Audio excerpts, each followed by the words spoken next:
सभी हिंदी प्रेमी भाइयों का आज की वीडियो में स्वागत है। और आज प्रसिद्ध कहानीकार कृष्णचंद्र जी की हास्य व्यंग्य विधा से परिपूर्ण कहानी जामुन का पेड़ आप लोगों के लिए लेकर आया हैं।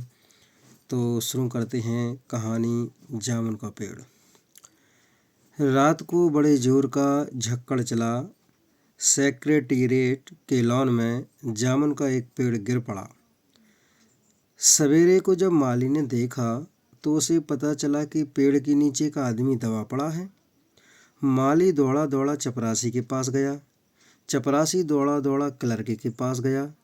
क्लर्क दौड़ा दौड़ा सुपरिंटेंडेंट के पास गया। सुपरिंटेंडेंट दौड़ा दौड़ा बाहर लॉन में आया। मिनटों में गिरे हुए पेड़ के नीचे दबे हुए आदमी के चारों ओर भीड़ इकट्ठा हो गई। ये देखिए, जामुन का पेड़ के नीचे एक आदमी दबा हुआ है। इसके बाद देखते हैं आगे।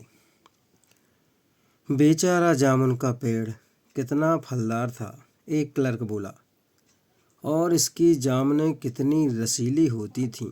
दूसरा क्लर्क याद करते हुए बोला, मैं फलों के मौसम में झोली भरकर ले जाता था। मेरे बच्चे इसकी जामुनें कितनी खुशी से खाते थे। तीसरा क्लर्क लगभग रुआंसा होकर बोला, अब बताइए साथियों, यानी इन्हें दुख इस बात का है कि कितनी रसीले जामुनें थीं, मेरे बच्चे बहुत खाते थे। उनके लिए ये चिंता नहीं हो रही कि किसमें एक आदमी दबा हुआ। कितने संवेदनहीन व्यक्ति हैं वहाँ। मगर यह आदमी, माली ने दबे हुए आदमी की तरफ इशारा किया। हाँ, यह आदमी। सुपरिंटेंडेंट सोच में पड़ गया। पता नहीं जिंदा है कि मर गया। एक चपरासी ने पूछा। मर गया होगा, इतना भारी पेड़ जिसकी पीठ पर गिरे वह बच कैसे सकता है? दूसरा चपरासी बोला। नहीं, मैं जिंदा हूँ, दबे हुए आदमी ने बड़ी कठिनता से कराहते हुए कहा। जिंदा है? एक क्लर्क ने ताज्जुब से कहा। पेड़ को हटाकर इसे जल्दी से निकाल लेना चाहिए, माली ने सुझाव दिया। मुश्किल मालूम होता है, एक सुस्त कामचोर और मोटा चपरासी बोला। पेड़ का तना बहुत भारी और वजनी है। क्या मुश्किल है? माली बोला। अगर सुपरिंटेंडेंट साहब हुक्म दें तो अभी 15-20 माली, चपरासी और क्लर्क लगाकर पेड़ के नीचे से दबे हुए आदमी को निकाला जा सकता है। माली ठीक कहता है। बहुत से क्लर्क एक साथ बोल पड़े। लगाओ जोर, हम तैयार हैं।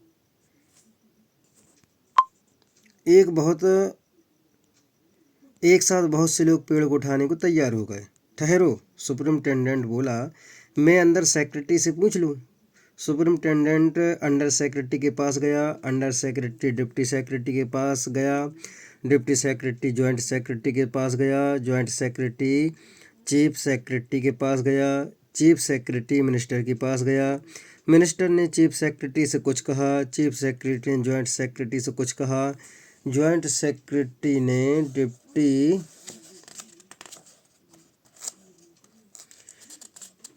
ये देखिए, सरकारी दफ्तरों की विलम्ब करने की आदत। सेक्रेटरी से कहा। डिप्टी सेक्रेटरी ने अंडर सेक्रेटरी से कहा। फाइल चलती रही। इसी में आधा दिन बीत गया। दोपहर के खाने पर दबे हुए आदमी के चारों ओर बहुत भीड़ हो गई थी। लोग तरह तरह की बातें कर रहे थे। कुछ मनचले क्लर्कों ने समस्या को खुद ही सुलझाना चाहा। वे हुकूमत के फैसले का इंतजार किए बिना पेड़ को अपने आप हटा देने का निश्चय कर रहे थे कि इतने में सुपरिंटेंडेंट फाइल लिए भागा भागा आया। बोला, हम लोग खुद इस पेड़ को नहीं हटा सकते। हम लोग व्यापार विभाग से संबंधित हैं और यह पेड़ की समस्या है जो कृषि विभाग के अधीन है। मैं इस फाइल को अर्जेंट मार्क करके कृषि विभाग में भेज रहा हूँ। वहाँ से उत्तर आते ही इस पेड़ को हटवा दिया जाएगा। दूसरे दिन कृषि विभाग से उत्तर आया कि पेड़ व्यापार विभाग के लॉन में गिरा है, इसलिए इस पेड़ को हटवाने या न हटवाने की जिम्मेदारी व्यापार विभाग पर पड़ती है। यह उत्तर पढ़कर व्यापार विभाग को गुस्सा आ गया। उन्होंने फौरन लिखा कि पेड़ों को हटवाने या न हटवाने की जिम्मेदारी कृषि विभाग पर लागू होती है। व्यापार विभाग का इसमें कोई संबंध नहीं है। दूसरे दिन भी फाइल चलती रही। शाम को जवाब आ गया। हम इस मामले को हार्टिकल्चर डिपार्टमेंट के हवाले कर रहे हैं क्योंकि यह एक फलदार पेड़ का मामला है और एग्रीकल्चर डिपार्टमेंट अनाज और खेतीबाड़ी के मामलों में फैसला करने का हकदार है। जामुन का पेड़ चूँकि एक फलदार पेड़ है, इसलिए यह पेड़ हार्टिकल्चर डिपार्टमेंट के अंतर्गत आता है।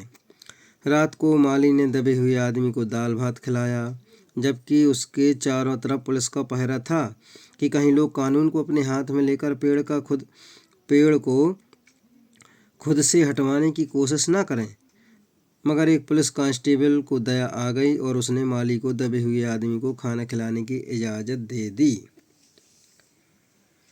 माली ने दबे हुए आदमी से कहा, तुम्हारी फाइल चल रही है, उम्मीद है कल तक फैसला हो जाएगा। दबा हुआ आदमी कुछ नहीं बोला। माली ने पेड़ के तने को ध्यान से देखकर कहा, अच्छा हुआ कि तना तुम्हारे कूल्हे पर गिरा, अगर कमर पर गिरता तो रीढ़ की हड्डी टूट जाती। दबा हुआ आदमी फिर भी कुछ नहीं बोला। माली ने फिर कहा, तुम्हारा यहाँ कोई वारिस है तो मुझे उसका अता पता बताओ, मैं उन्हें खबर देने की कोशिश करूँगा।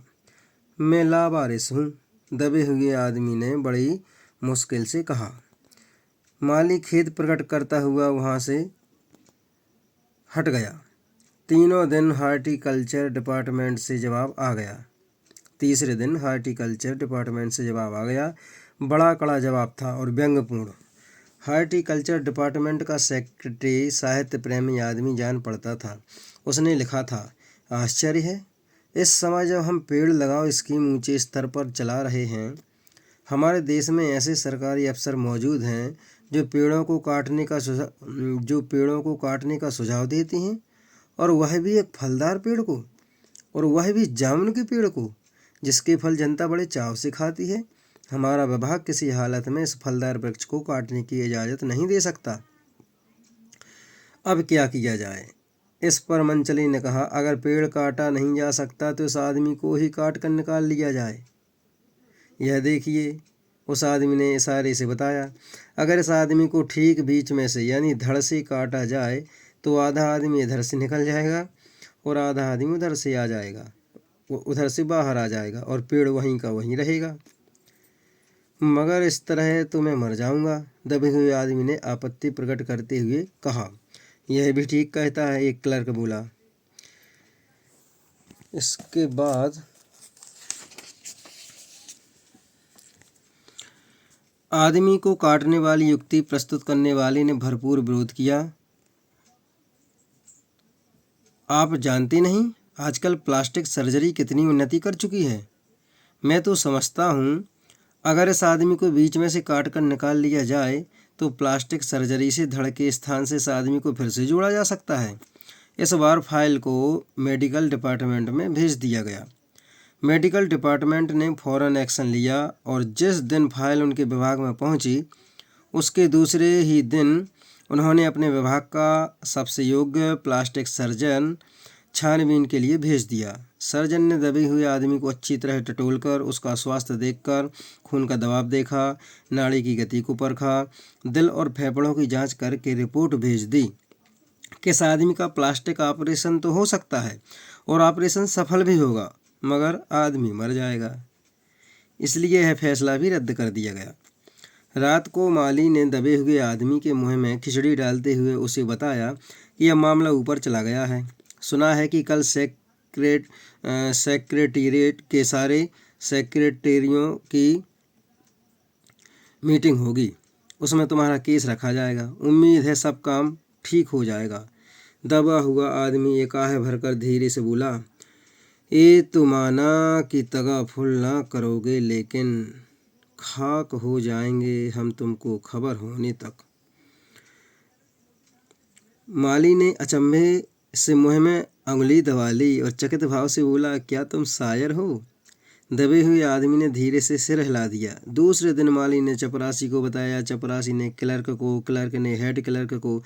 थोड़ी ही देर में सेक्रेटेरिएट में यह अफवाह फैल गई कि दबा हुआ आदमी शायर है। बस फिर क्या था, लोगों का झुंड शायर को देखने के लिए उमड़ पड़ा। इसकी चर्चा शहर में फैल गई, शहर में भी फैल गई और शाम तक गली गली में शायर जमा होने शुरू हो गए। सेक्रेटेरिएट का लॉन भांति भांति के कवियों से भर गया और दबे हुए आदमी के चारों ओर कवि सम्मेलन का सा वातावरण उत्पन्न हो गया। सेक्रेटेरिएट के कई क्लर्क और अंडर सेक्रेटरी तक जिन्हें साहित्य और कविता से लगाव था रुक गए। कुछ शायर दबे हुए आदमी को अपनी कविताएं और दोहे सुनाने लगे। कई क्लर्क उसको अपनी कविता पर आलोचना करने को मजबूर करने लगे। जब यह पता चला कि दबा हुआ आदमी एक कवि है तो सेक्रेटेरिएट की सब कमेटी ने फैसला किया कि चूंकि दबा हुआ आदमी एक कवि है इसलिए इस फाइल का संबंध न एग्रीकल्चर डिपार्टमेंट से है, न हार्टिकल्चर डिपार्टमेंट से है, बल्कि सिर्फ कल्चर डिपार्टमेंट से है। कल्चर डिपार्टमेंट से अनुरोध किया गया कि जल्द से जल्द मामले का फैसला करके अभागे कवि को इस फलदार पेड़ से छुटकारा दिलाया जाए। फाइल कल्चर डिपार्टमेंट के अनेक विभागों से गुजरती हुई साहित्य अकादमी के सेक्रेटरी के पास पहुंची। बेचारा सेक्रेटरी उसी समय अपनी गाड़ी में सवार होकर सेक्रेटेरिएट पहुंचा और दबे हुए आदमी से इंटरव्यू लेने लगा। तुम कवि हो? उसने पूछा। जी हाँ, दबे हुए आदमी ने जवाब दिया। किस उपनाम से शोभित हो?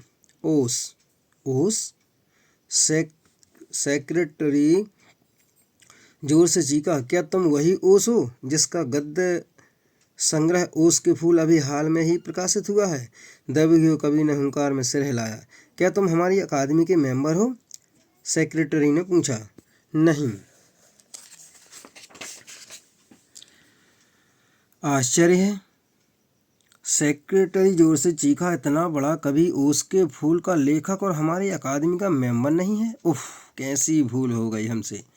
कितना बड़ा कवि और कैसी अंधेरी गुमनामी में दबा पड़ा है। गुमनामी में नहीं, एक पेड़ के नीचे दबा हूँ। कृपया मुझे इस पेड़ के नीचे से निकालिए, अभी बंदोबस्त करता हूँ। सेक्रेटरी फौरन बोला और फौरन उसने अपने विभाग में रिपोर्ट की। दूसरे दिन सेक्रेटरी भागा भागा कवि के पास आया और बोला, मुबारक हो, मिठाई खिलाओ। हमारी सरकारी साहित्य अकादमी ने तुम्हें अपनी केंद्रीय शाखा का मेंबर चुन लिया है। यह लो चुनाव पत्र, मगर मुझे इस पेड़ के नीचे से तो निकालो, दबे हुए आदमी ने कराह कर कहा। उसकी सांस बड़ी मुश्किल से चल रही थी और उसकी आंखों से मालूम होता था कि वह घोर पीड़ा और दुख में पड़ा है। हम यह नहीं कर सकते, सेक्रेटरी ने कहा, और जो हम कर सकते थे वह हमने कर दिया। बल्कि हम तो यहाँ तक कर सकते हैं कि अगर तुम मर जाओ तो तुम्हारी बीवी को वजीफा दे सकते हैं। अगर तुम दरखास्त दो तो हम वह भी कर सकते हैं। तो हिंदी साहित्य प्रेमियों, वीडियो बहुत लंबी हो रही है, लगभग 13.5 मिनट की तो हो ही चुकी है। तो अगला जो पार्ट रहेगा वो अगले वीडियो में रहेगा। तब तक आप लोग इस वीडियो को ध्यान से सुने। पार्ट अच्छा भी है और आज की वर्तमान स्थिति को बयां कर रहा है कि किस तरीके से सरकारी ऑफिसों में इधर से उधर फाइल चलती रहती है और बहुत देर हो जाती है, लोगों का काम समय पे नहीं हो पाता है। तो साथियों, फिलहाल के लिए जय हिंद।